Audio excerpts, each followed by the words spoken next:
എപ്പോൾ വേണമെങ്കിലും തകർന്നു വീഴാം. ഈ ഒരു നിലയിൽ അപകടാവസ്ഥയിലായ ഒരു ഫ്ളാറ്റിനെ കുറിച്ചുള്ള റിപ്പോർട്ടിലേക്കാണ് നമ്മൾ പോകുന്നത്. ഈ ഫ്ളാറ്റിനുള്ളിൽ 20 കുടുംബങ്ങൾ ഭയത്തോടുകൂടി കഴിയുകയാണ്. ആ ഫ്ളാറ്റ് സ്ഥിതി ചെയ്യുന്നത് എറണാകുളത്താണ്. എറണാകുളത്തെ ചോറ്റാനിക്കരയിൽ സാഫല്യം ഫ്ളാറ്റിന്റെ ദുരവസ്ഥയെക്കുറിച്ചാണ് നമ്മൾ ഈ പറഞ്ഞുകൊണ്ടിരിക്കുന്നത്. ഇതിന് പിന്നിൽ മുൻ പഞ്ചായത്ത് ഭരണസമിതിയുടെ അഴിമതിയുണ്ട് എന്നുള്ള ആരോപണവും ഉയർന്നു വരുന്നുണ്ട്. റിപ്പോർട്ട് കാണാം. അരക്കില്ലമെന്ന് പുരാണങ്ങളിൽ കേട്ടു മാത്രമേ പരിചയമുള്ളൂ. പക്ഷേ വീടെന്ന ഒരു കൂട്ടം മനുഷ്യരുടെ സ്വപ്നത്തെ ചൂഷണം ചെയ്തുകൊണ്ട് ചോറ്റാനിക്കര പഞ്ചായത്തിലെ അധികാരികൾ അവർക്കായി പണി കഴിപ്പിച്ച അരക്കില്ലമാണിത്. പേര് സാഫല്യം ഫ്ളാറ്റ് എന്ന്. സഫലമാകാതെ ഇവിടുത്തുകാരുടെ ജീവിതം.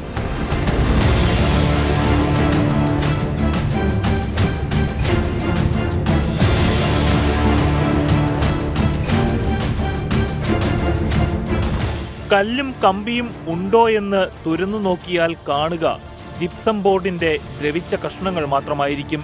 8 വർഷം മുൻപാണ് ഈ 3 നില ഫ്ളാറ്റിലേക്ക് 24 കുടുംബങ്ങൾ എത്തുന്നത്. വെറുതെയല്ല, 1.5 ലക്ഷം രൂപ വെച്ച് പഞ്ചായത്തിൽ അടച്ചാണ് വീടുകൾ സ്വന്തമാക്കിയത്. അന്ന് തുടങ്ങിയ കഷ്ടപ്പാടാണ്. എനിക്ക് ചോറ് വാർത്ത് വയ്ക്കാൻ പോലും ഒരു നിവൃത്തിയില്ല. ചോറ് വാർത്ത് വയ്ക്കുന്ന തട്ടിൻ്റെ ഇടവഴി, പൈപ്പിൻ്റെ ഇടവഴി വെള്ളം ഇങ്ങനെ ഒഴുകിക്കൊണ്ടേയിരിക്കുകയാണ്. കഞ്ഞി വാർത്ത് വയ്ക്കണമെങ്കിൽ ഞാൻ ചോറ് മുമ്പോട്ട് നീക്കിയിട്ട് വേണം. ചോറിൻ്റെ അരികും വഴി എല്ലാം മോളിൽ നിന്ന് വന്ന വെള്ളമാണ്. എവിടെ നിന്നാണ് വന്നെ, എങ്ങനെയാണ് വന്നതെന്ന് അറിയാൻ പാടില്ല.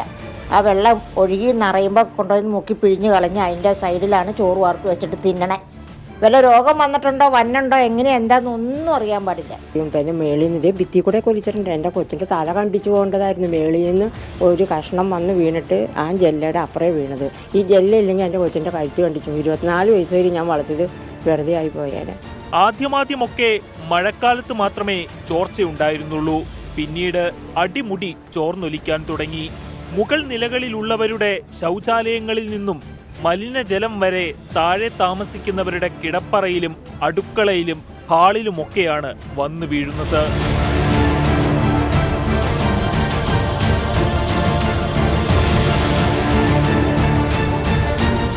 അസഹനീയമായ ദുർഗന്ധമാണ് ഈ ഫ്ളാറ്റിലേക്ക് കയറി വരുമ്പോൾ തന്നെ സ്വീകരിക്കുക. 3 വർഷമെടുത്താണ് 6 മാസം കൊണ്ട് പൂർത്തിയാക്കി കൊടുക്കാമെന്ന വാഗ്ദാനമുണ്ടായിരുന്ന ഈ ഫ്ളാറ്റ് പണിതെടുത്തത്. നിർമ്മാണ കാലയളവിൽ ഇവിടേക്ക് കടന്നു വരുവാൻ ഒരു വീട്ടുടമയെ പോലും കരാറുകാരോ പഞ്ചായത്തോ അനുവദിച്ചിരുന്നില്ല. തൃശൂർ എഞ്ചിനീയറിംഗ് ഗവൺമെന്റ് കോളേജിന്റെ അടക്കമുള്ള പരിശോധനകളിൽ ഗുരുതരമായ നിർമ്മാണ പിഴവാണ് സാഫല്യം ഫ്ളാറ്റിന് ഉള്ളതെന്ന് കണ്ടെത്തിയിട്ടുണ്ട്.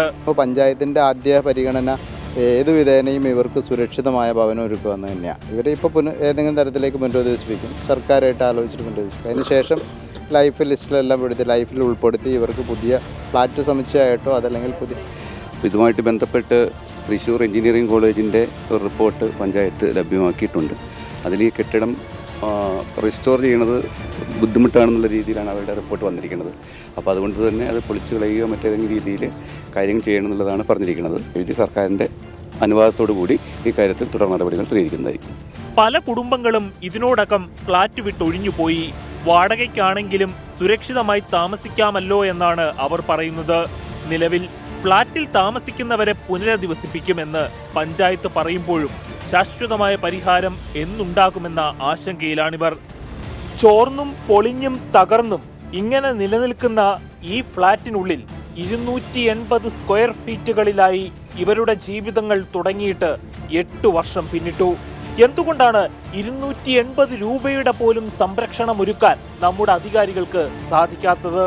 പരാതി പറഞ്ഞാവതില്ലാതായ ഈ ജനതയുടെ ശബ്ദം ഇനിയെങ്കിലും നിങ്ങൾ കേൾക്കണം. ക്യാമറാമാൻ അനൂപിനൊപ്പം അമൽ സുരേന്ദ്രൻ, 24 കൊച്ചി. പൊതുജനം കഴുതയല്ല സാർ. ഞങ്ങളുടെ പ്രതിനിധി അമൽ സുരേന്ദ്രൻ ഈ നൽകിയിരിക്കുന്ന റിപ്പോർട്ട് നമ്മൾ ഈ വനമേഖലയോട് ചേർന്ന് കിടക്കുന്ന ആളുകൾ എങ്ങനെയാണോ വന്യജീവി ആക്രമണത്തെ ഭയന്ന് കഴിയുന്നത്, പക്ഷേ ഇവിടെ ഈ നഗരപ്രദേശങ്ങളിൽ ഫ്ളാറ്റിനുള്ളിൽ സ്വന്തം ജീവൻ പണയപ്പെടുത്തി അല്ലെങ്കിൽ അത് കയ്യിൽ പേടിച്ച് കഴിയേണ്ട ഒരു അവസ്ഥ, അങ്ങനെ 80 കുടുംബങ്ങൾ കഴിയുന്ന ഒരു ഫ്ളാറ്റിലെ ഒരു കുടുംബത്തിന്റെ സാഹചര്യമാണ് അമൽ സുരേന്ദ്രന്റെ റിപ്പോർട്ടിൽ നമ്മൾ കണ്ടത്.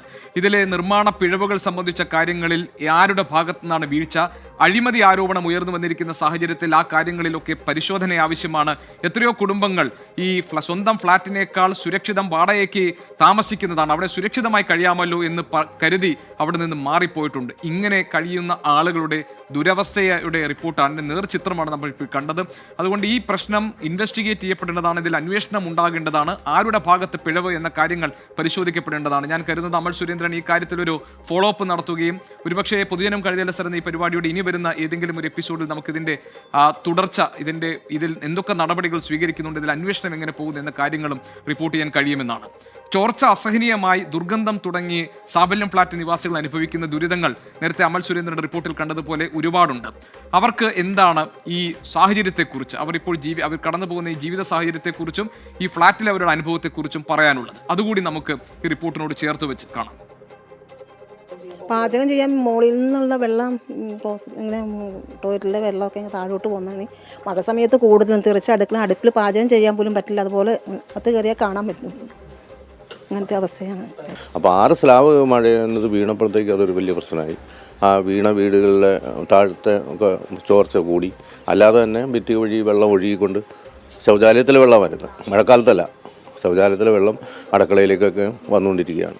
ഞങ്ങളിവിടെ വാങ്ങിച്ച് 1 വർഷം കഴിഞ്ഞപ്പോൾ തന്നെ ഞങ്ങൾക്ക് ഇവിടെ പ്രശ്നങ്ങളാണെന്ന് വെച്ചാൽ മുകളിൽ ഉപയോഗിക്കുന്ന വെള്ളം ഈ പ്ലംബിങ് ശരിയല്ല, അതുവഴി നേരെ അടുത്ത തട്ടിലേക്ക് വരും, അവിടുന്ന് നേരെ താഴേട്ട് വന്ന് ഇങ്ങനെ കുതിർന്ന് ജിപ്സം ബോർഡ് വെച്ച്, ഞങ്ങൾക്ക് അറിയില്ലായിരുന്നു ജിപ്സം ബോർഡായിരുന്നു എന്ന്.